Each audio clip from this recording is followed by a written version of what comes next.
Hi everyone. Good morning. So being an educator for more than a decade, to be honest, I need to admit that I'm not the expert in IT then, yeah, and also like the AI. But I hope that throughout my presentation, I can still share with you my thoughts towards the use of the AI, and I can also share with you some more insight about like whether it be like my perception towards the use of generative AI then, yeah, in the following half an hour. Okay, so the three buzzwords I need to share with all you guys. First one will be recognize then. And as you can realize it, OpenAI was launched last year. And now we're using ChatGpd 4. In the next couple of months, we're going to launch like 4.5. And at the end of this year, we're going to have the ChatGpd version 5 then that will be available very soon. So this is something that cannot be deniable then. The second buzzword I need to share with you will be the word acceptance. Then, so some people may have the concern about like whether there's a big threat raised by the ChatGPT or even like AI. Then, for sure, to some extent, personally speaking, I do have the great puzzle then about like whether AI will be substituting myself. Then, yeah, I mean like in the next couple of years, yeah. But maybe because of the university policy and also together with the great child of technology, I think that somehow we still need to embrace the use of AI then. And here comes like the code, code from Elon Musk. Yeah. So there we can have a quick look then. So the pace of our progress in AI, is incredibly fast unless you have direct exposure to groups like DeepMind. You have no idea how fast it is growing at a pace close to exponential. And the risk of something seriously dangerous happening is in the 5-year time frame, 10 years at most then.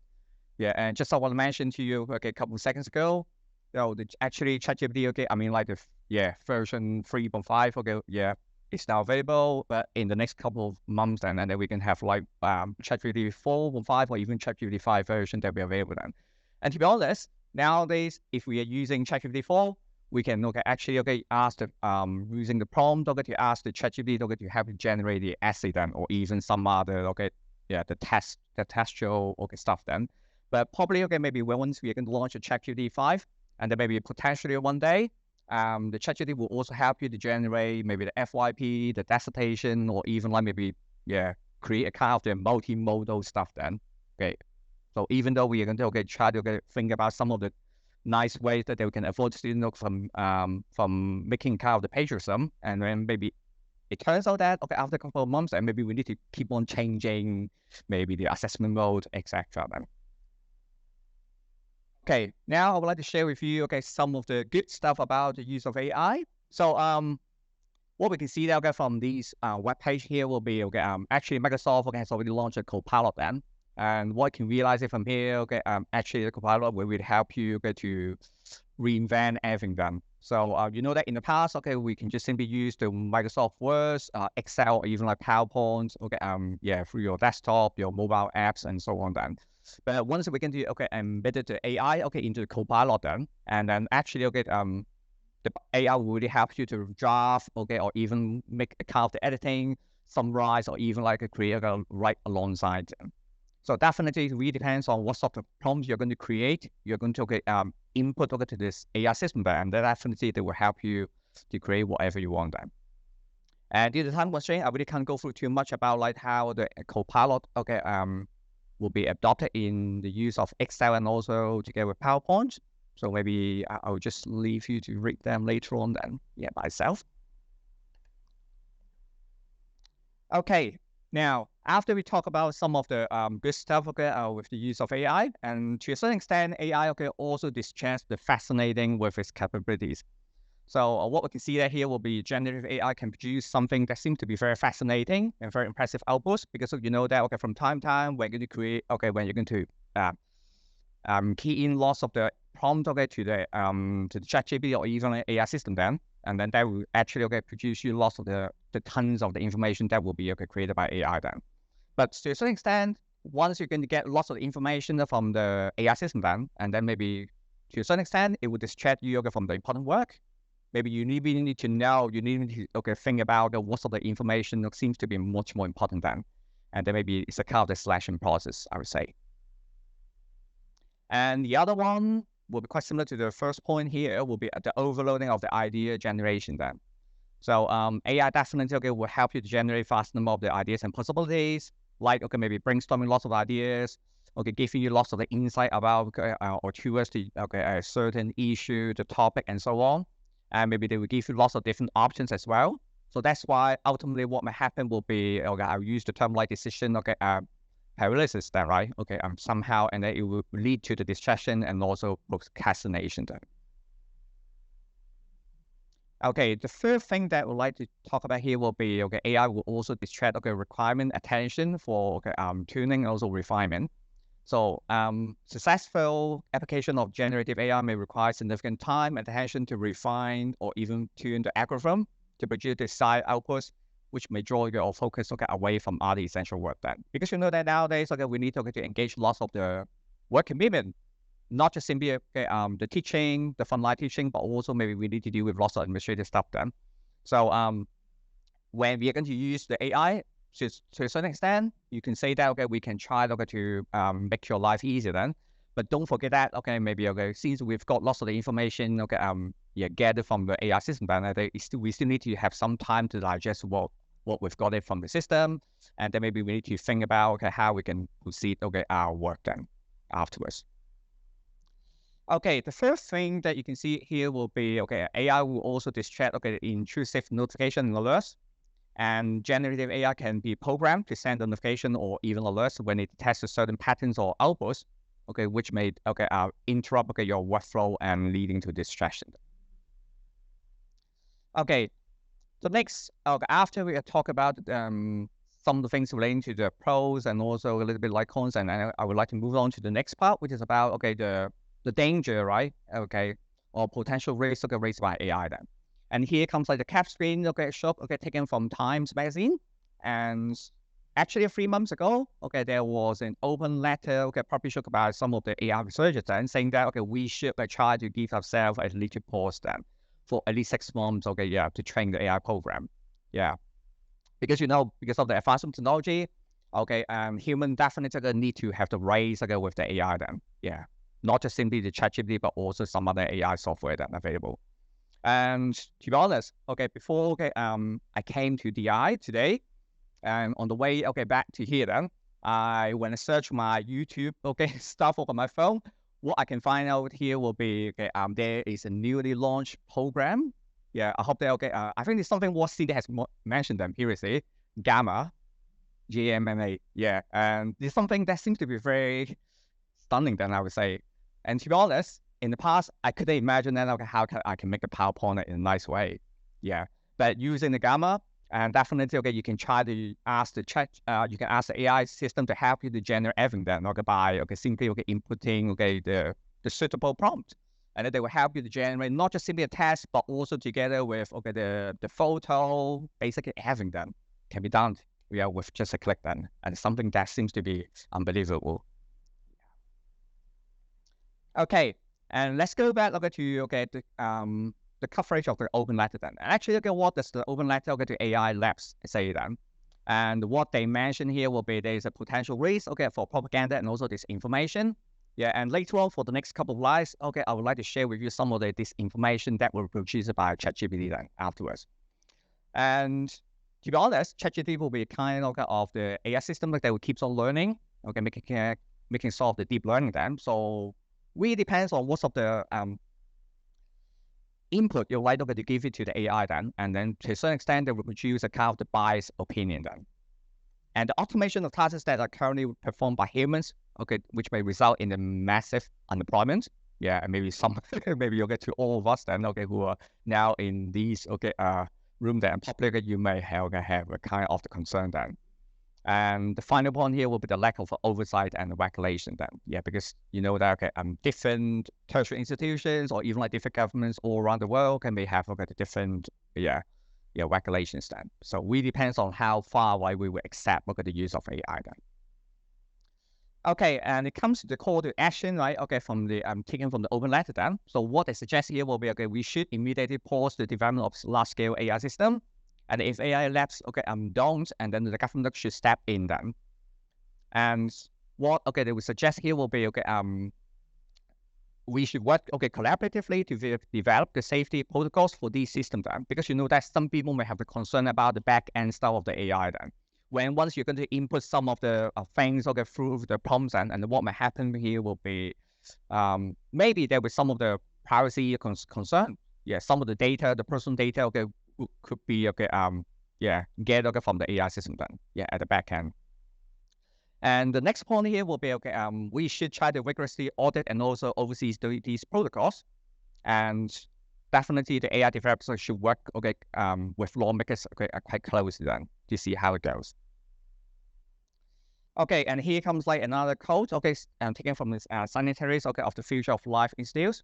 So AI research and development should be refocused on making today's powerful state-of-the-art system more accurate, safe, interpretable, transparent, robust, aligned, trustworthy, and also loyal then. Yeah, so actually there were lots of the concerns that will be raised by the use of AI then, the R&D. Okay, coming to the end of the open letter. Okay, did you suggest some of the ways maybe we can achieve them? Yeah, to make the AI development much better then. So here comes like some of the points then. So what they suggest here will be we can set up the proficient AI regulatory bodies. Yeah, maybe in the as a governmental level, and then maybe we can introduce the monitoring and also checking for advanced AI system and also extensive computational capabilities. And what they suggest here will be they can also try to encourage us to design the authentication and also watermarking methods, right, to differentiate genuine from AI context. And also maybe we can monitor the model tasks. We can also build a strong auditing and also certification infrastructure. We can also define the responsibility for damages caused by AI then. Yeah, because you know that nowadays, up to this moment then, we don't know what might happen then, with the use of AI. Yeah. The damaging can be the physical one, and it could be the mental damages, right? Yeah, to the society. And the second last point here will be what they suggest will be we can offer the provision, right, of the substantial public investment, right, in AI safety research, right, and also the well-funded organization to tackle economic and also political challenges posed by AI. Would be established, right, and then thereby emphasizing the protection of democratic barriers. So these are the things suggested about the open letter that I just mentioned. Yeah. Okay. What I can see that from this slide here will be actually within our current market, we can find lots of the AI system available like Totalus, Bart, or even like Bing. We do have the Craft, Notion, and not to mention the Microsoft Edge then. And here comes like the cap screen. Taken from Wiki. Yeah, and maybe in the past that if you want to search some information from Google, maybe the first stop that you would like to go would be Wikipedia. Then you can just get whatever you want then. But after the launch of OpenAI, and definitely you can try to input the prompt right at the top like this, and then you can also try to fine tune something. Really depends on maybe the style that you would want to create a test then. Whether you want to choose something seems to be very professional in a much more casual way, or maybe you really want to make the tone much more enthusiastic and so on. Yeah, and it really depends on the genres of the test type then, right? So if you really want to, let's say create an email, and then you can just simply press the button, right? From the system then, Or maybe if you really want to choose something like the blog post, and then definitely the AI system will help you to generate something that seems to be much more, semi-formal, right, or even informal style. That, and again, you can generate everything right in a second. Okay, now talking about like the AI, that would delight us then. So here comes like one of the trial made by me, a few days ago. Imagine that maybe you need to write an essay which is about gender equality in Hong Kong then. And for sure you can write a prompt try to input to the AI system saying that can you just give us like 10 reasons then for the gender equality gap in Hong Kong. And definitely that will be the kind of the way that the students and also maybe like the researchers or maybe even like educators can try to brainstorm themselves. But for sure, even though they offer you tons of the information then, and then maybe you need to be more selective then. You need to think about like what sort of information that you should try to incorporate them right into your essay writing, into your manuscript writing, right? Otherwise, there'll be maybe your whole manuscript will be overloading then. Okay, the next thing that I'd like to share with you will be about how you can use the ChatGbd to help you to create a lesson plan. And this is something like what I just make it here then. So saying that can you create a lesson plan for the 6-week social linguistic course then? Yeah, and this is the the answer given by the ChatGbd then. Yeah, ChatGbd 3.5 then. Yeah. And what is that? It will be sure. Here's a sample of 6-week lesson plan for the social linguistic course, and we can see that here will be they'll like to give you some of the overall idea about what's going on, what you can teach right in week 1, week 2, and so on. They would like to give you not just simply the overview, not just simply giving you the skeleton of the course, but also at the same time they will give you some of the subtopics then that will be available then. And I think the surprising stuff that we can see that here will be on the next page then. Yeah. Which is highlighted by me then at the end of this slide. Not just simply the content-wise information at the end of the prompt then, what the ChatGpd 3.5 will be suggesting will be they will also suggest us some of the possible ways that we can assess the students and like maybe a kind of the mixture, the hybrid mode of the lecture, maybe making out the discussions, student presentations, or even we can just ask the student to read some of the stuff maybe through the social linguistic textbooks or even score articles and so on then. Yeah. So actually the ChatGpd here will give you some of the ad hoc tips about how you can assess students, right? Yeah, particularly in this day and age then. Okay, now after we talk about what we can use an AI system to help us to make our life easier. And then we can try to move on to the next angle then, which is about the detection made by AI then. Okay, so imagine that you need to ask the school kid, right? Maybe the primary school kid, to create a short story, And definitely, if the school kid is so lazy, and definitely what might happen will be it turns out that the kid would just simply give the prompt, very simple prompt, look at the ChatGpd, and then definitely everything will be generated by ChatGpd in 1 second then. Yeah, for sure. The task itself, the story, over here will not be the perfect one. It's not flawless, piece of the work. Yeah, but at least, if you just want to get a fair pass, if you just want, to get, make your teacher feel happy, then that's fine. Yeah, we can just, do everything right in the final lesson, final second. Okay, and here comes another trial made by me then. I tried to input something on the ChatGpd and previously, asking about 5 great claims in the new territories then. And surprisingly, what the ChatGpd will be producing will be, to me, it doesn't make any sense then at all. Okay, and please do correct me if I'm wrong. From my understanding, the 5 great claims in new territories should not be like Chan, Wang, Li, and Yun. It should be something like Pan, Hao, Liu, and Ken. I can't remember the last one then. I can't remember the last great surname, right? The claim we can find in the new territories. But anyway, the ones listed, I mean, from my slide over here, then they don't make any sense at all then. So definitely through these of the trial practice then, we can try to build up the students critical thinking then. They really can't absorb what they can get it from ChatGpd. They still need to fine tune. They still need to be more selective then. About what they can get it from the AI system. Okay. Now, let's try to talk about something that may be destroyed by AI then. And the reason why I would like to show these cap screenshot taken from Wiki will be if you can look at the historical background of Kyoto University. Actually, it was established wow, in 1897 then. 126 years old. With such a long history of university then, being a student, or maybe a potential student, maybe you may wonder then, whether I still need to go ahead to further my study at the university then. Maybe, there's a certain extent at the end of the day, the student may have a kind of the, concern then, whether, what they can get it from the university, may not be treasured by the future employees then. So maybe there will be a kind of the variation, of the qualification that you can get it from the university. And what you can see that from the next slide here will be, you can imagine that maybe the AI robots or even the AI system will also compete with the human being there for sure. And maybe from the future, okay, employee perspective, okay, what we can imagine will be the AI system, okay, can produce a kind of the flawless work. Yeah, if they keep on being trained, okay, by human being then, right? Okay, or even by, okay, by the deep learning then. And maybe, okay, the future employer will have a come, okay, the perception saying that, oh, maybe the work produced by the human being may not be, okay, the very perfect one. Okay, so before I go, okay, I would like to share with you some of the key takeaways we can get from here. So AI, okay, definitely is undeniable that AI is the future of our society, and then we should keep learning the machines, learning them, and we should try to recognize that machine learning is changing our education landscape, and hopefully, okay, one day, and then all of us, okay, can become the professional AI educator then.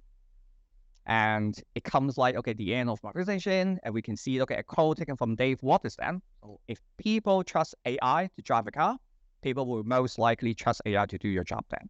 Okay, so thank you. Okay. I think I missed the first few minutes, so I hope this hasn't been covered. But how do you become a professional AI educator? How? Yes, what do you need to do?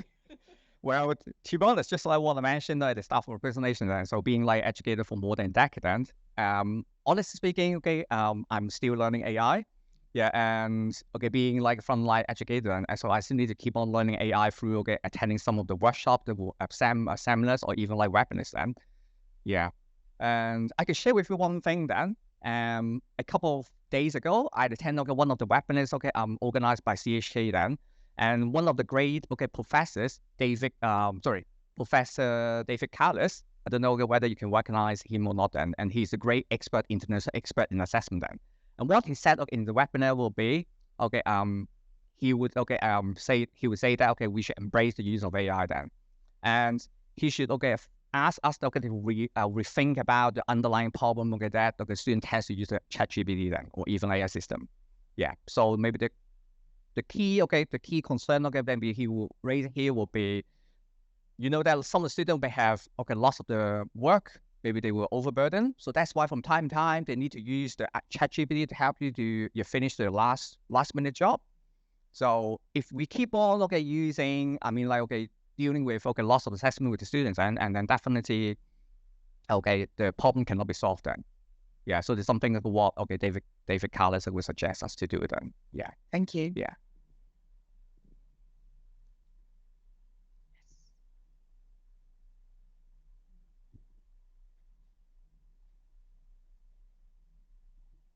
For the short story part, Yeah, you can try my part. yeah, that's the you can try my prompt when about the short story part. Yeah. Yeah, then we can discuss. Yeah, for sure. Yeah. But you can just change to English and the knowledge level set to primary. That's true. School Yeah. around this. Yeah. Of course, I know you know about this. Yeah. Yeah, but you just make it simple. Yeah. Yeah. Yeah. So as long as you're going to try to give much more precise problems, saying that, okay, I would want to create a kind of the short story which is created by a 10-year-old kid, then let's say, for sure the ChatGPT will help you to fine tune all the use of the languages, right? Yeah, changing maybe sort of the style, the complexity of the vocabulary. Yeah, items then. Yeah. Let's take you about educator. We want to train more than one sample. Yeah. For the students. But if you use same prompt, you will feel that the sample is almost the same. You cannot use it again and again. Mm-hmm. So you need to change some primarily. Yeah. And yeah. Yeah. Okay. Yeah. Okay, thank you.